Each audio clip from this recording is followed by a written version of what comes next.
Prison experiment. If you were among those students who used to act out drama scenes in class plays and carol nights, you'd understand the appeal of role-playing. You could easily transform yourself and play the part of your favorite role model. Perhaps this was what Philip Zimbardo and his colleagues at Stanford University were trying to achieve when they decided to carry out a psychological experiment on prisoners and correctional officers. They started by creating an artificial prison in the class basement and enrolled 24 male college students to role-play as correctional officers, while others role-played as prisoners. What started as a simple science experiment and harmless acting quickly started going downhill because the pretend corrections officers began to enjoy their newfound power a little too much. As each day went by, they took their roles a tad too seriously and started to act like actual wardens. It was as if they were auctioning for the Villain of the Year award instead of just the simple psychological experiment. They walked around in dark sunglasses, carrying a big black baton and stun guns,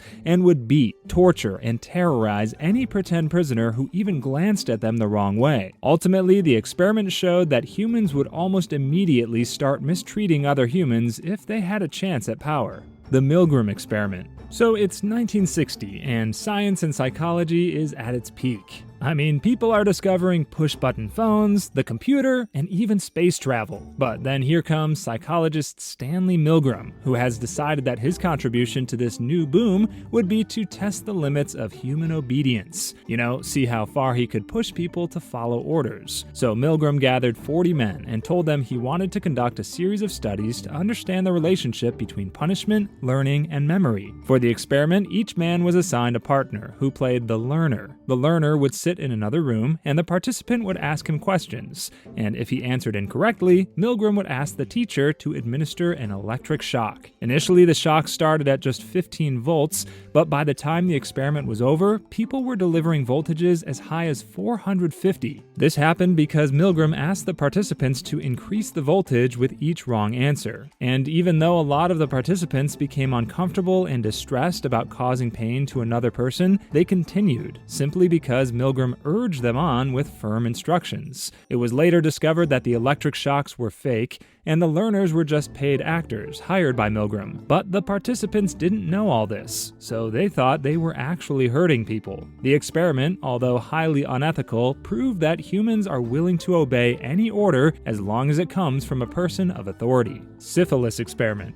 Let's say you're an African-American male between 1932 and 1972. After a few nights of fun and unprotected sex, there's a 2 out of 25% chance that you've contracted the new venereal celebrity disease in town, syphilis. You see, at the time, syphilis was just not very popular in America, so the government decided that they were going to study the disease. Leave it untreated and see how crazy things could get. Finding a cure was way less fun. So they gathered 600 African-American men, who mainly were already infected with syphilis, but get this, the government told them that they were being treated for bad blood. Now, you have to understand that in 1935, there was nothing like mass communication, so these men couldn't just hop on the internet and ask, is there a cure for syphilis, or am I in an unethical experiment that may or may not kill me? Unfortunately, the experiment was a success because the disease progressed into its final deadlier stage and reappeared as deep, disgusting, pus-filled sores that caused decay to the eyes, nose, internal organs, and brain. Over time, the men went blind and progressively ran mad as the disease ate through their brains. After a while of suffering and pain, they all eventually died. Conditioning experiment. This whole idea that the human brain is a blank sheet of paper that fills up with information as we grow all began with psychologist Dr. John B. Watson, who had spent months observing little children. The man just had to prove that we were all born dumb and could be conditioned and shaped to become anything. All he needed now was a young, impressionable baby to prove his theory, and in 1919, experimental ethics were nowhere near as strict as they are today. So he quickly found a 9-month-old baby, Albert, and borrowed him for the afternoon. However, while Albert's mother was excited that her son would help with a huge scientific research, the doctor had other plans. Little Albert would be shown furry stuffed animals, like dogs or rats, but while Dr. John showed them to him, he would bang a hammer loudly against a metal bar. This was repeated several times, and Albert's brain eventually began associating furry animals with the loud, unpleasant noise. Soon enough, the little boy would start to cry and try to crawl away immediately after seeing the furry animal. Brutal medical testing. You see this right here? This is Unit 731, and home to some of the notorious and truly evil war crimes committed by the Japanese in World War II. This nightmare facility was established for one simple goal: find out what germs can kill people as quickly and as painfully as possible. And this is after the Geneva Protocol had already banned the use of biological warfare, so the experiment was also illegal. But the Japanese were not going to let a measly ban stand in their way of conquering the world, so they created a secret facility called Unit 731, and General Shiro Ishiguro took charge. He was also a doctor, but was more than happy to throw his ethics aside in the name of total victory for Imperial Japan. Over the course of 5 years, they deliberately infected over 3,000 people, including children, with anthrax, the bubonic plague, cholera, syphilis, and gonorrhea. You were the next guinea pig, as long as you weren't Japanese. Some of the experiments carried out were just for fun, and to satisfy their curiosity of the human body. So experiments were just like, gee, I wonder if this large, heavy object would crush this guy. Yep, it did. Will this guy freeze to death if I freeze him to death? Wow, who would have guessed? Some victims were even dehydrated in front of large hot heaters to the point of mummification, just to see how much water the body actually needs. Surprise, surprise, not a single person who went to Unit 731 ever came out alive. The malaria experiment. In today's prison system, inmates are often offered plea bargains to reduce their sentences or get paroled. But for the inmates of Stateville Penitentiary, Illinois, becoming food for mosquitoes was the fastest way to get a reduced sentence. The inmates who volunteered for the experiment were made into food reservoirs for diseases and provided a consistent blood supply for mosquitoes. The scientists began by selecting 10 hungry female mosquitoes and placing them each in a separate plastic cage where the inmates would place their forearm inside to get bitten. Mosquitoes were definitely privileged regents in this experiment. After they got bit and consequently fell sick, the inmates would be dosed up with different experimental drugs unavailable to the public and of unknown potency. But while some of the medicines relieved the symptoms of malaria, others changed them, and some even added to the problem. The whole experiment was just very unethical because they were basically messing with their human rights. Yes, they were captives undergoing punishment, but the government and researchers still exploited them. These inmates were subjected to degrading, painful, dangerous, and even life-threatening procedures because the truth is, nobody willingly decides to become a lab rat. The Guatemala Syphilis Study. Now, the US government once again decided that they needed even more information on syphilis, but this time around they were going to be smart about it. So they went to the Guatemalan government instead, and this time infected about 5,500 healthy Guatemalan natives, including children who were deliberately infected with syphilis against their will. Transmission was either done by direct bacteria contact into wounds or by sexual transmission with infected native sex workers, which was also funded by the US government. But get this, the idea this time wasn't to study the disease, it was to study the cure. If you even tried this today, you'd definitely be sentenced to life imprisonment on multiple counts of negligence, attempted murder, cruelty, and assault. Just know you'll be rotting in prison for the rest of your life. Sadly, the experiment studying penicillin as a cure for syphilis happened, and it didn't end well for the victims. Only 700 people out of the 5,500 deliberately infected victims received treatment, and the rest went on to experience all the scary symptoms of syphilis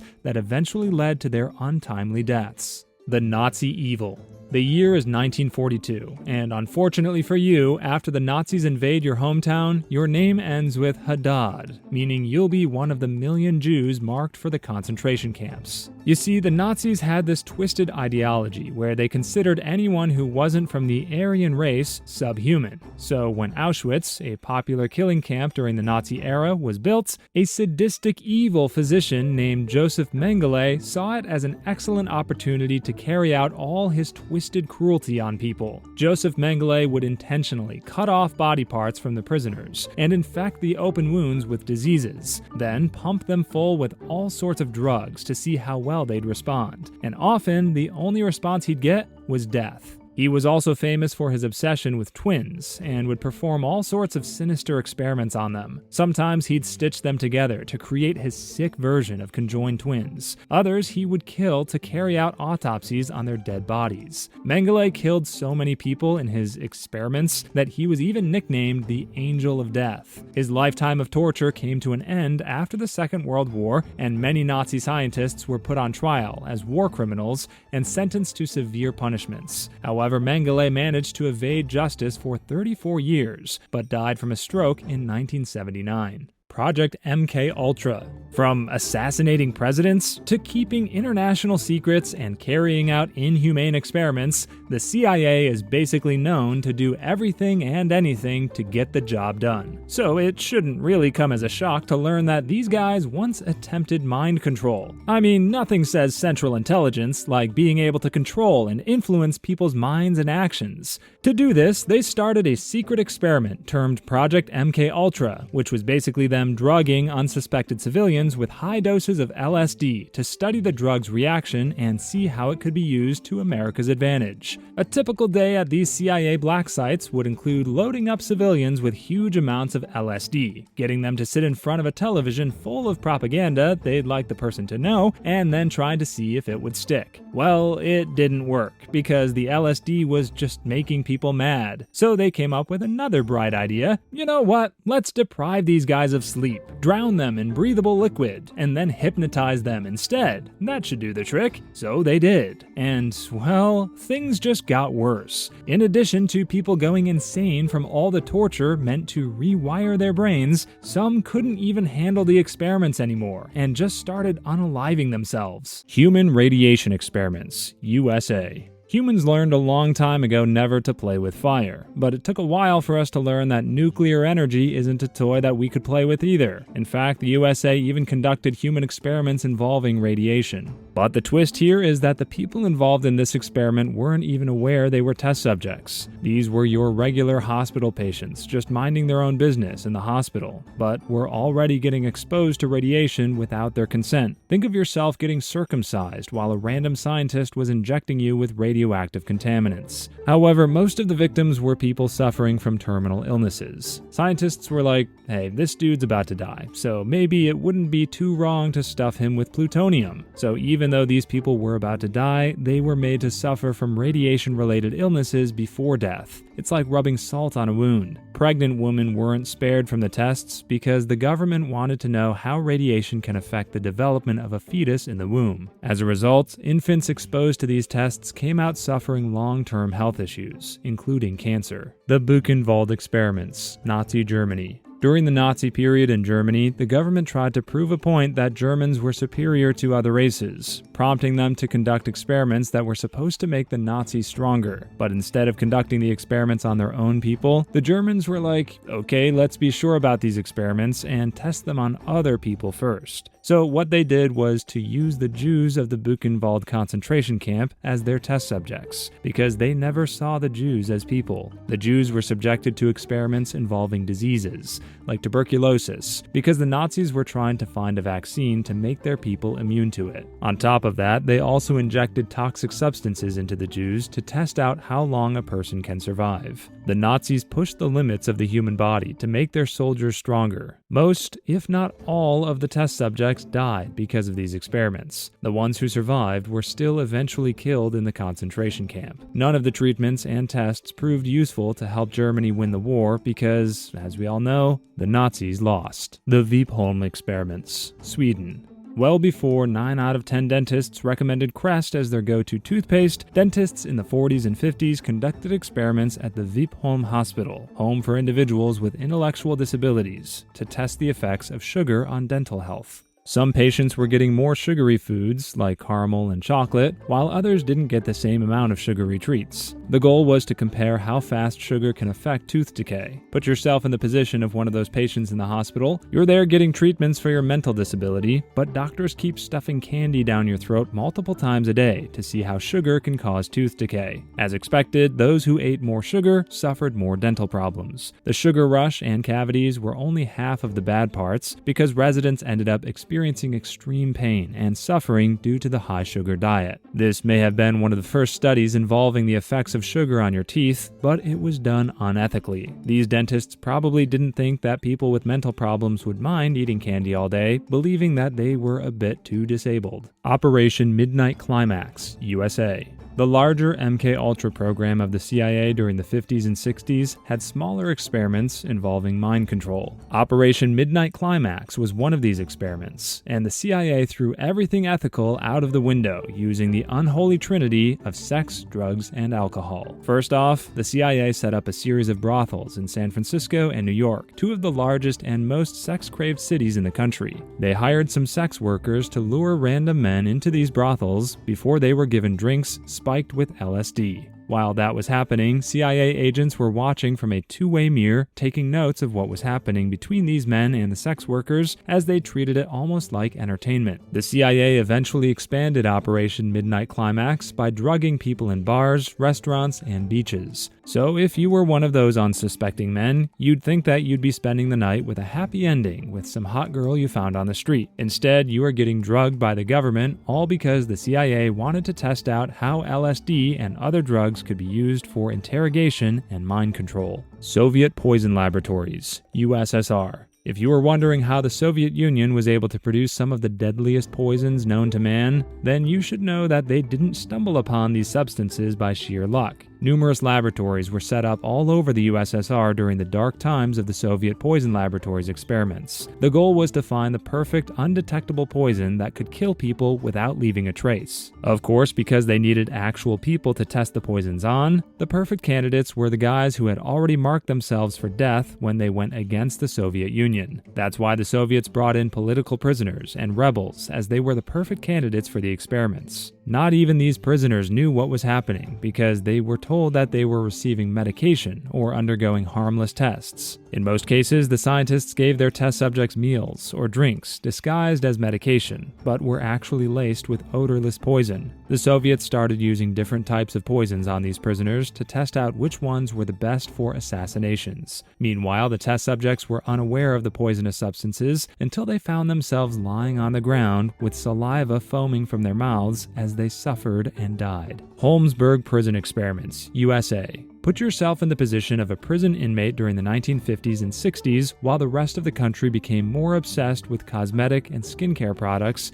in pursuit of artificial beauty. But this beauty came with a cost: your own skin while you were behind bars. The people behind the Holmesburg prison experiments thought that no one would mind conducting tests on people who were probably never going to see the light of day again while in prison. Numerous substances and diseases were tested on their skin. In some cases, they became test subjects for acne treatments and shampoo, but in other cases, they were guinea pigs for diseases like herpes and dangerous substances like dioxin. Of course, the inmates volunteered because they were desperate for anything. Some of them agreed to join the tests for money and cigarettes, not knowing the potential long-term side effects of these tests. They were essentially coerced into becoming test subjects before realizing that they would come out of these experiments with a face not even their mothers would love. The experiments resulted in severe burns and rashes. Some inmates suffered long-term health issues, especially after getting exposed to radioactive substances, all in the name of science and profits. Stargate Project, USA. During the Cold War, America and the CIA sought any advantage over their rivals, believing that the next level of warfare and intelligence could be found in the psychic realm. Yes, the CIA thought that there could be a potential to weaponize psychic abilities if ever this stuff actually existed. Of course, you might think, hey, that's kinda cool, especially if you're into sci-fi movies and books exploring psychic powers. But the experiments were downright shady, turning the project into a dark, unethical episode. The CIA recruited people without disclosing everything about the experiment. The participants were unwittingly subjected to psychological manipulation and were forced to endure intense training meant to improve psychic abilities. These test subjects came into the experiment believing that they were going to come out of it with Professor X's powers, only for them to get a good dose of drugs with a side of psychological health issues. As a result, the participants suffered mental distress, anxiety, and other mental health issues because they were forced to take part in intense psychic training sessions. Some of the participants were so mentally scarred that they falsely believed that they had psychic powers. Unfortunately, the Stargate project went down the drain when it became clear that there was no way to prove whether or not psychic powers existed. They couldn't weaponize something that's probably fictional, wasting millions of taxpayers' money, $500,000 a year to be exact, while causing immeasurable harm to the subjects of the experiments. Operation Sea Spray, USA. It was the 1950s, and America was still paranoid from the events of World War II, when the US dropped nukes on Japan and used all sorts of unethical weapons on their enemies. You'd understand why the US would think that a similar attack could happen on their shores at any given moment. In 1950, the US government thought it was a good idea to spray bacteria all over the city of San Francisco in an experiment called Operation Sea Spray. The goal was to simulate a biological attack to see what would happen in a similar but bigger and more dangerous situation. The US used a type of bacteria they thought was harmless. The government only wanted to see how quickly the bacteria would spread in a city that had nearly 800,000 residents. However, these germs were anything but innocent, as 11 people ended up in the hospital after suffering from urinary tract infections related to the bacteria. 10 people recovered, but one guy died from complications caused by the bacteria because his heart got infected. What's surprising is that San Francisco had no idea they were guinea pigs in this seemingly twisted government experiment. What you'd think was a normal day of strolling around the city turned out to be a bad encounter with bacteria-laced air. Meanwhile, we on this channel have also been infected by a rare bacteria called Bacillus discordius, which can only be cured if we have enough likes on this channel. You can help us by joining our Discord. Agent Orange Experiments, USA. During the Vietnam War, the Americans were getting badly beaten up by their Vietnam enemies, who were using home court advantage by hiding out in the forests and hitting the US soldiers hard before retreating into the woods again. The Americans had enough of this shit and decided to defoliate the forests using an herbicide called Agent Orange. But before the US unleashed this chemical weapon in Vietnam, the Americans tested it out on their own soil, using Agent Orange on American soldiers and prisoners to study what would happen if their soldiers in Vietnam were exposed to this chemical. Without their informed consent, the people exposed to those toxic chemicals developed severe health problems. That's because Agent Orange contains dioxin, which is a compound that's linked to cancer and birth defects. The test subjects suffered illnesses and conditions that affected them for the rest of their lives. All these tests were done in secret, making it clear that the participants weren't aware of what they got themselves into. America eventually used Agent Orange in Vietnam, exposing 4 million Vietnamese citizens to its effects. As many as 3 million people in Vietnam suffered illnesses due to this compound. Meanwhile, as many as 39,000 US soldiers were exposed to Agent Orange while serving in the Vietnam War. Project 4.1, USA. It goes without saying that nuclear radiation is harmful for your health. But back when nuclear energy was still the new girl in the neighborhood of weaponry, the US was curious enough to see precisely how bad radiation is to the human body. They were like, hey, let's see what happens when we expose humans to nukes. That's what happened in Project 4.1. So with that, they nuked Bikini Atoll over at the Marshall Islands, exposing the people to the nuclear fallout from the explosion. They turned paradise into hell in a second by blowing up the most potent weapon in the history of mankind, turning a perfectly innocent island into ground zero. Of course, the radiation from the nuclear explosions affected the nearby islanders, who never even knew what the US was doing. Picture yourself just living a simple island life on your beachside home before seeing a giant mushroom cloud on the horizon. While you thought that you were safe, you started getting sick days after the explosion. People started losing hair and suffered skin damage from the fallout, as US scientists studied them way before sending in the medical cavalry to assist them. In 2010, it turned out that 55% of the cancer cases in the Marshall Islands could be traced to the radiation from Project 4.1. Operation Whitecoat, USA. Operation Whitecoat isn't some kind of secret federal program to recruit doctors into the government. Instead, it was a program that tested biological weapons in the hopes of gaining an edge over the Soviet Union during the early part of the Cold War. The problem was that the US Army didn't have anyone they could use as guinea pigs for their tests. So when they found out that the people of the Seventh-day Adventist religion were against military service, the Army offered them a chance to serve their country by acting as test subjects instead of going out on the field to fight communists.